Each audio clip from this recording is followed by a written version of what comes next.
¡Viva México! Los pinos, ¡Viva México! Vamos a informar sobre el plan para liberar a presos políticos. La secretaria de Gobernación,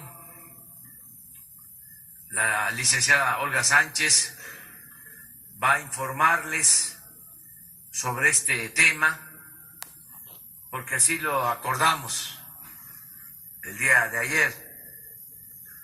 Vamos a dar respuesta a la inquietud, pregunta, duda o interés que tienen ustedes de saber sobre cómo se está llevando a cabo este programa. Y también un compañero de ustedes hizo un planteamiento sobre desplazados y represión en Chiapas, y Alejandro Encinas va a tratar ese tema. Y luego, pues abrimos la sesión de preguntas y respuestas, como siempre.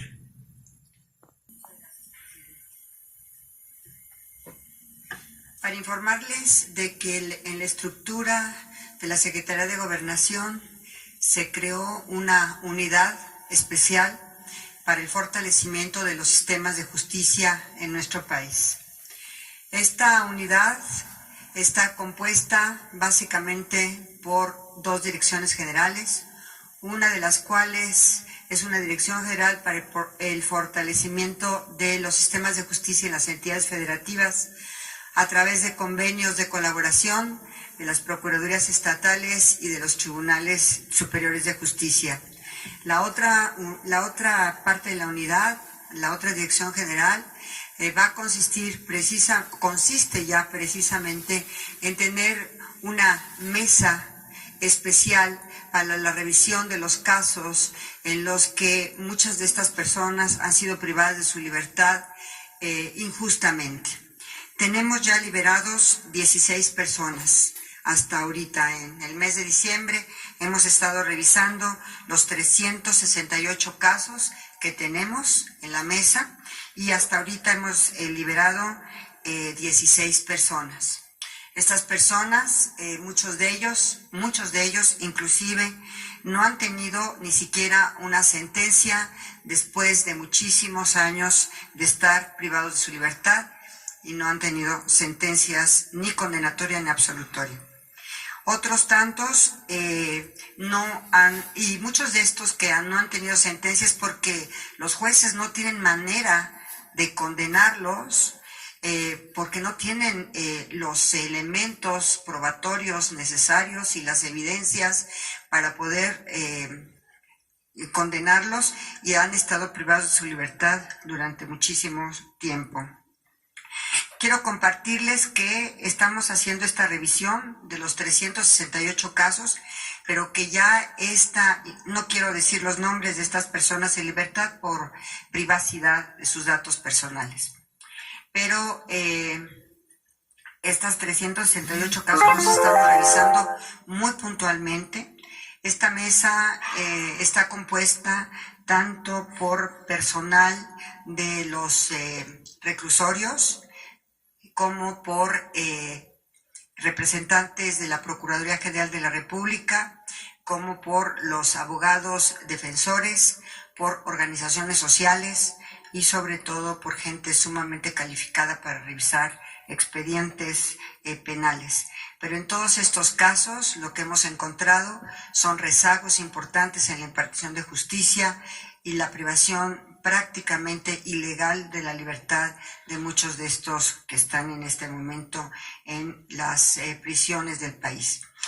Yo sí quisiera decirles que esta mesa y esta estructura de la Secretaría de Gobernación va a ser permanente. Cuando menos en esta administración pensamos que esta situación y esta creación de esta estructura será permanente. Si algo que ha tenido la población en todo este tiempo ha sido una falta de respuesta del sistema de justicia, tanto a nivel local como a nivel federal. Y lo que queremos es precisamente que todas estas personas tengan ya una respuesta por parte del Estado en relación a cada uno de estos casos. Queremos hacerlo con mucha celeridad y a la brevedad posible. Sin embargo, esto lleva tiempo. Hasta ahorita hemos recibido estos 368 casos, pero creo que vamos a buen ritmo porque en este mes de diciembre se liberaron 16 personas. Entonces creo que hemos estado haciendo el trabajo y hemos estado, por instrucciones del señor presidente de la República, revisando casos de estas personas que han sido privadas de su libertad prácticamente injustamente o que no han tenido sentencias durante muchísimos años y han sido están en prisión y no han tenido siquiera una respuesta por parte de los tribunales en relación a las sentencias condenatorias o absolutorias en su caso. No sé si hay alguna pregunta. Sí, por favor.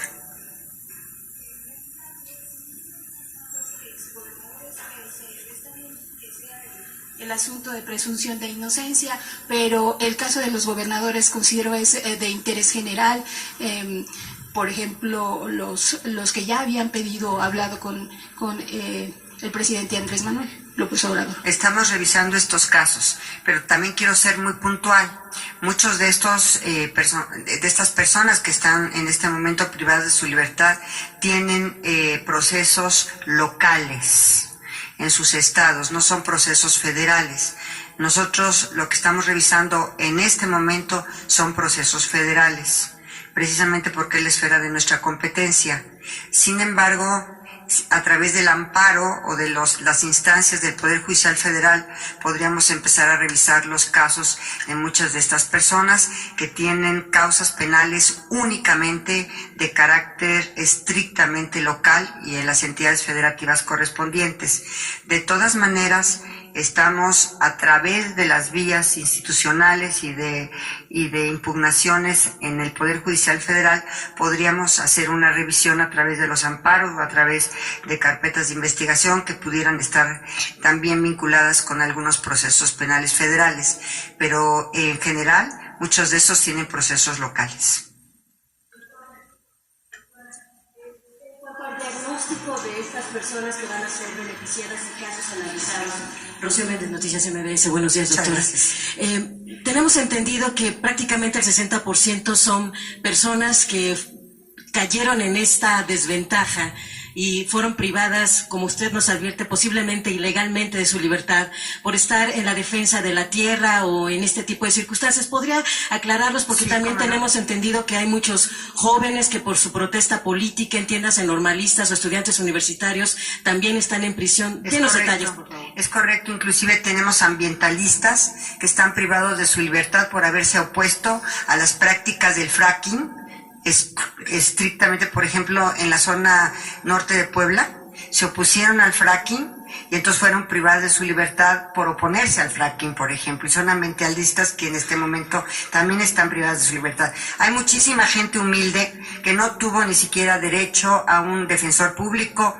Yo tengo casos, por ejemplo, de mujeres indígenas que ni siquiera tuvieron oportunidad, que por ejemplo transportaban una mochila a lo mejor con marihuana o con amapola y no tuvieron ni siquiera oportunidad de tener una defensa adecuada, ni un intérprete y mucho menos un proceso penal, un debido proceso. Entonces todos estos casos los estamos revisando y sí tenemos ya detectadas muchísimas de este tipo de injusticias, de ambientalistas o de protesta social, en donde no podemos permitir, por instrucciones del señor presidente Andrés Manuel López Obrador, no podemos permitir que la protesta social sea criminalizada. Y en este caso también vamos nosotros a revisar todos estos expedientes que tenemos. Aquellas que cayeron en situación de interrupción del embarazo, ¿esto está contemplado? Aquí tenemos un tema en estas mujeres que tenemos privadas de su libertad por haber interrumpido su embarazo en los estados y en las entidades federativas, en donde todavía está penalizada la conducta. por aborto. Y en este caso, el problema que tenemos es un problema de competencia federal y de competencia local, porque las entidades federativas, cada una de ellas en sus diversos códigos penales, es el que tipifica estos delitos y son procesadas en instancias locales. Entonces, aquí tenemos el tema de que muchas de ellas pues son procesos en sus diversas entidades federativas.